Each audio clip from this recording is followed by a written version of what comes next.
નમસ્કાર ખેડૂત મિત્રો, હું Nishant Patel, Rakolto agritech India private લિમિટેડમાંથી. તો આજે હું કચ્છ જિલ્લાના અબડાસા તાલુકાના ખીરસના ગામની ફિલ્ડ વિઝિટમાં આવેલો છે. તો ખેડૂત મિત્રએ ટેટીનું વાવેતર કરેલું છે, તો એની અંદર ડીફાયરનો ઉપયોગ કરેલો હતો સફેદ માખી માટે. તો આપણે એના રિવ્યૂ લઈ કે તમને એનું રિઝલ્ટ કેવું લાગ્યું. તો તમારું નામ?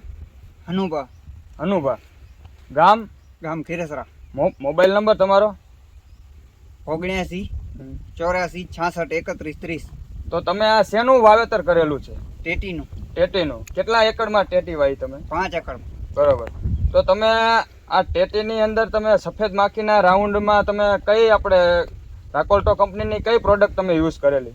આ ડીફાયર કરેલી છે. ડીફાયર. તો તમને આનું રિઝલ્ટ કેવું લાગ્યું? સારું છે એમ.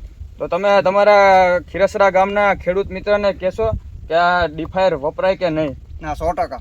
100%. 100% કહેશું. તો તમે આ ડીફાયર નાખ્યો એ તમારો જે તમારા ફાયદો શું થયો? તમને ડીફાયર નાખવાથી શું ફાયદો થયો? ફાયદો ઘણું છે, રિઝલ્ટ સારું છે બહુ એનું. રિઝલ્ટ એટલે સફેદ માખી ને એવું બધું કંટ્રોલ કંટ્રોલ થઈ ગયા. બરોબર. તો તમે ખેડૂત મિત્રો જોઈ શકો છો કે અત્યારે ખેડૂત મિત્રએ ડીફાયર નાખેલું છે. તો તમે અત્યારે સફેદ માખીનો અટેક પણ ઓછો છે. તો એ રીતે તમે પણ ટેટીના અથવા કોઈ પણ પાકની અંદર ડીફાયરનો ઉપયોગ કરો.